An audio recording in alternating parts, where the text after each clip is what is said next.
Estamos de regreso. Doy la bienvenida en este momento aquí en el estudio a nuestro neurólogo Jorge Salazar. Vamos a platicar sobre la esclerosis múltiple a propósito de la conmemoración por la lucha contra este padecimiento. Doctor, muy buenos días. Nidia, muy buenos días. Gracias por la invitación, a ti, al equipo y a la gente allá en casa. Me gustaría iniciar para que nos explicara qué es la esclerosis múltiple. La esclerosis múltiple es una enfermedad que cae dentro de la categoría de las enfermedades autoinmunes, es decir, nosotros tenemos un sistema que se denomina sistema inmunológico, que es el que nos va a defender de las infecciones y de las agresiones externas.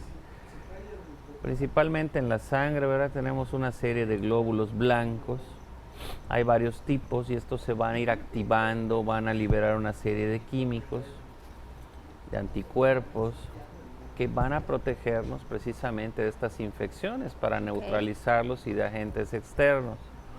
Lo que sucede en la esclerosis múltiple es que hay una reacción cruzada. No solamente vamos a tener este sistema inmunológico que nos va a defender de agentes externos, sino que se va a ir sobre nuestro sistema nervioso.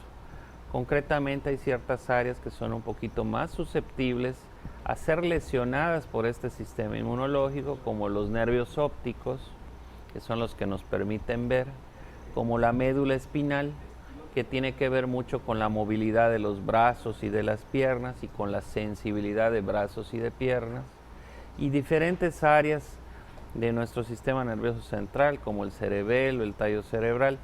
De ahí que las manifestaciones clínicas que tengan las pacientes pues tengan que ver con la afección de estas diferentes áreas. Puede haber visión borrosa, puede haber debilidad muscular en un brazo, en una pierna, cambios en la sensibilidad, se les entumen las piernas o los brazos, o problemas de equilibrio, o incluso en algunos casos simular, ¿verdad? Estos son ataques los focos de rojos, embolio, ¿no? son algunos focos rojos que se pueden presentar. Habitualmente suele afectar un poco más a las mujeres, y la edad de inicio y en la que habitualmente se hace el diagnóstico es entre los 20 y los 40 años de edad, y ya hay muchos tratamientos que hace 20 años no teníamos. Platicábamos fuera del aire, ¿no? Hace 20 años, cuando a alguien le diagnosticaban esta enfermedad, pues el manejo era mayormente a base de un grupo de medicamentos que se llaman los esteroides, la cortisona. Estos medicamentos, que son excelentes, tienen una serie de efectos secundarios a largo plazo. Bueno, pues estos medicamentos, los esteroides, se siguen utilizando para el manejo de la enfermedad, nada más que ahora tenemos fármacos que se llaman tratamientos modificadores de la enfermedad, porque van a frenar de alguna manera el avance de esta enfermedad en forma de inyecciones, ¿verdad? Subcutáneas, intramusculares, intravenosas o en forma oral. Y el hecho de que se hayan desarrollado en forma oral, pues ha transformado en buena medida el avance del manejo de estos casos, ya que facilita mucho la adherencia, es decir, los pacientes aceptan mucho más el tratamiento, es más fácil llevar a cabo este tratamiento. Ahora bien, doctor, las causas, ¿por qué sucede esto? Y nos acaba de mencionar que mayormente en mujeres. Hay una combinación de factores, no es un factor, sino varios factores. La teoría que más se acerca, ¿verdad?, tiene que ver con una predisposición genética. Hay unos genes que tienen una serie de cambios o mutaciones que predisponen a esta activación anormal del sistema inmunológico, y hay una interacción con algún factor ambiental. Se tienen que dar estos dos requisitos, un detonante. Este detonante, bueno, pues hay muchas teorías. Unos dicen que son factores ambientales de tipo infeccioso, alguna infección. Se han tratado de identificar algunos virus implicados en esta enfermedad. Otra teoría dice que la exposición a la luz solar, la poca exposición o la mucha exposición, puede hacer que esta enfermedad se active. Otros hablan de que tiene que ver la alimentación. Y así hay una serie de factores que se han implicado en la génesis, ¿verdad?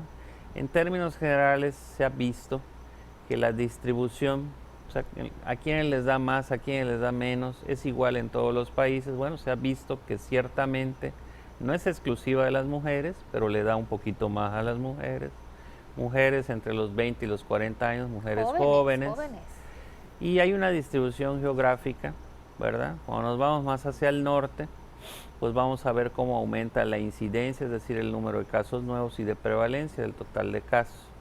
Así, por ejemplo, algunos países que tienen poca exposición solar, como Canadá, por ejemplo, o ciertas regiones del norte de Estados Unidos, pues el número de casos es significativamente mayor a los que podemos encontrar, por ejemplo, en las regiones tropicales. Esto se ha estudiado y se ha corroborado en un montón de estudios, aunque falta mucha investigación, ¿verdad? Doctor, nos estaba diciendo sobre si se hace un tratamiento adecuado, cómo llegan al diagnóstico. ¿Es difícil? El diagnóstico puede ser difícil en algunos casos, por eso es muy importante acudir en estos casos con el neurólogo, que es el especialista que debe establecer un adecuado diagnóstico de estos casos para iniciar un tratamiento oportuno, ¿verdad?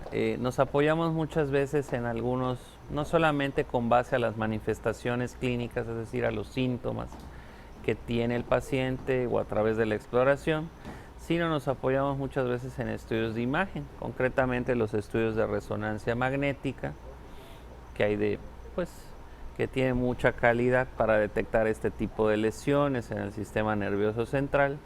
Y también existen otros estudios como análisis de líquido cefalorraquídeo que se puede obtener a través de una punción lumbar. Se toma un poco de líquido de la espalda, se manda a analizar y se determinan ciertos anticuerpos, o el estudio de otros estudios que le llamamos estudios neurofisiológicos que se llaman potenciales evocados. Entonces, la combinación de todo esto y una serie de estudios de sangre pues nos permite establecer un diagnóstico. Y cuando se le da ese tratamiento de manera oportuna, pues se cambia el curso de la enfermedad de manera radical.